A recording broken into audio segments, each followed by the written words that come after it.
नमस्ते पुरुषं त्वाद्यम् ईश्वरं प्रकृते परम् अलक्ष्यं सर्वभूतानाम्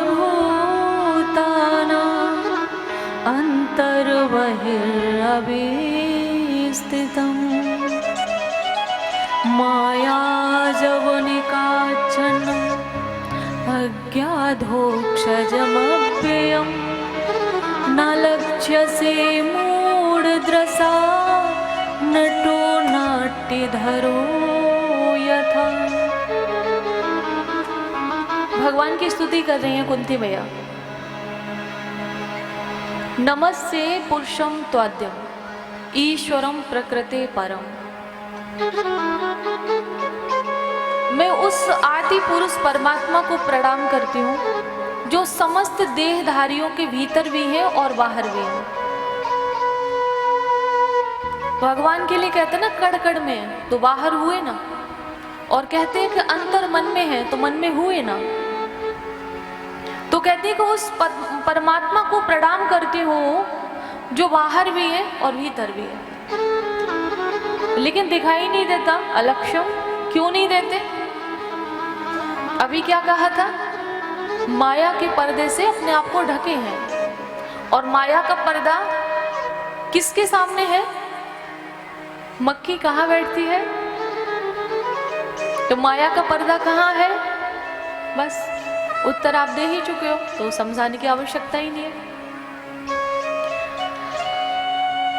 भगवान ने उस माया का पर्दा सूरदास जी के सामने हटा दिया, बाबा तुलसीदास जी के सामने से हटा दिया। चित्रकूट के घाट पे भई संतन की भीड़, तुलसीदास चंदन घिसे और तिलक देत रघुवीर। अर्थात माया का पर्दा वहां नहीं था, वहां तुलसी बाबा को दर्शन दिया। सूरदास जी को दर्शन हमारे गोकुल में दिया। गोकुल में, ब्रज में गोकुल आता है, वहां पे दर्शन दिया। मीराबाई जी को दर्शन दिया भगवान ने, और दर्शन ही नहीं दिया, अपने हृदय में स्थान दिया। तो उनको दर्शन दिया तो वहां माया का पर्दा नहीं था, लेकिन हमें अभी दर्शन नहीं हुआ है, तो अर्थात माया का पर्दा है। माया का पर्दा है तो कहीं ना कहीं कोई गलती है। कल मैंने चौपाई सुनाई थी, निर्मल मन जन सो मोहि पावा, निर्मल मन जन सो मोहि पावा, निर्मल मन जन सो मोहि पावा, निर्मल मन जन सो मोहि पावा, मोहि कपट छल छिद्र न भावा, मोहि कपट छल छिद्र न भावा, हरि व्यापक सर्वत्र समाना, हरि व्यापक सर्वत्र समाना, हरि व्यापक सर्वत्र समाना, हरि व्यापक सर्वत्र समाना, प्रेमुत प्रकट होए मैं जाना, प्रेमुत प्रकट होए मैं जाना, राम ही केवल प्रेम प्यारा, राम केवल प्रेम प्यारा, राम ही केवल प्रेम प्यारा, राम ही केवल प्रेम प्यारा, जान ले सो जान निहारा, जान ले सो जान निहारा, राम ही केवल प्रेम प्यारा, राम केवल प्रेम प्यारा, जान ले सो जान निहारा,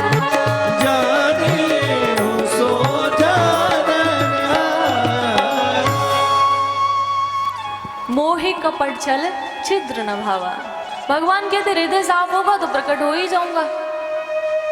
भाई जब शीशा पे धूल जमी हो तो खुद का मुख नहीं दिखाई देता है, तो मन में अगर धूल जमी होगी तो भगवान कहाँ से दिखाई देंगे? तो उसको साफ करना पड़ेगा ना। तो साफ कैसे होगा? कल कहा था ना मनोमार्जन। ये मनोमार्जन कैसे होगा? मनोमार्जन अर्थात मन साफ कैसे होगा? मन की शुद्धि कैसे होगी? कथा से ही तो होगी। कथा के माध्यम से जब भगवान के गुण हमारे हृदय में जाएंगे तब वो मार्जन होगा ना, तब वो गंदगी साफ होगी ना, तब वो धूल साफ होगी।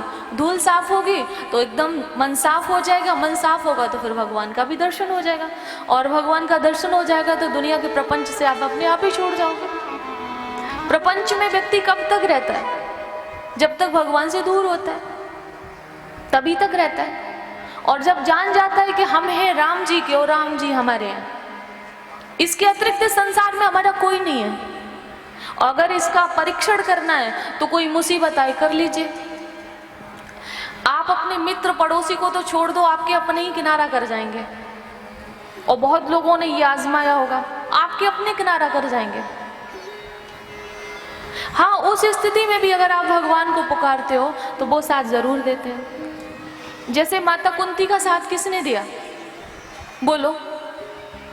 तो आज कुंती मैया भगवान से कह रही हैं कि सबके भीतर भी हो बाहर भी हो फिर भी दिखाई नहीं देते। क्यों?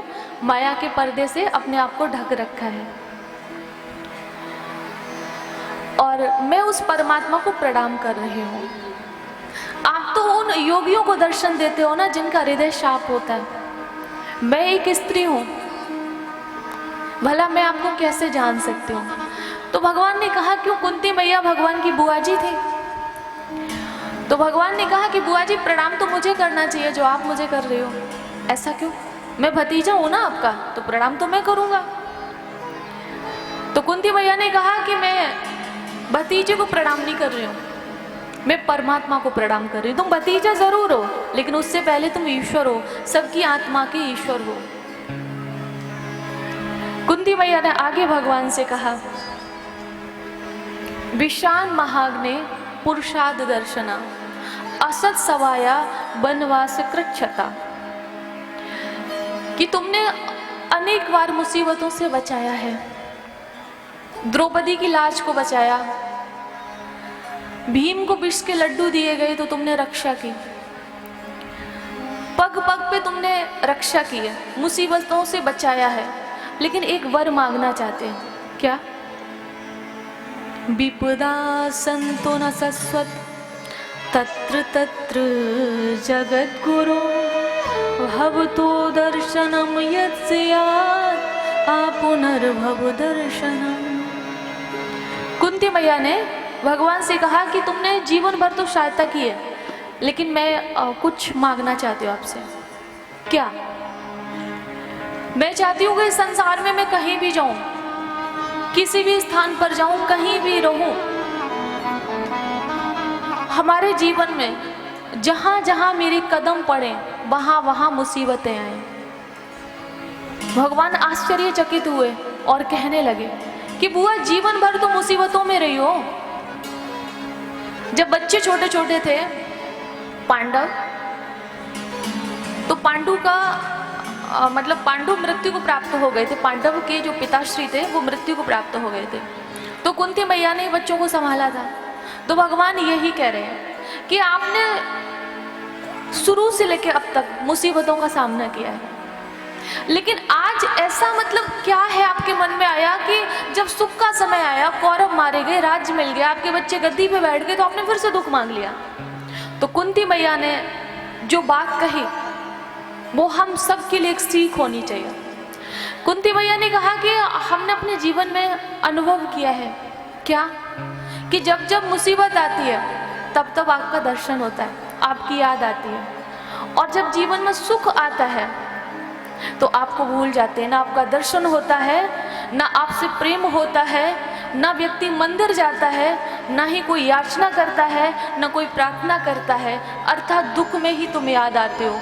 तो मैं चाहती हूँ कि मेरे जीवन में दुख आता रहे ताकि आपकी याद बरकरार रहे। इस संसार में कोई है ऐसा जो भगवान से दुख मांगे?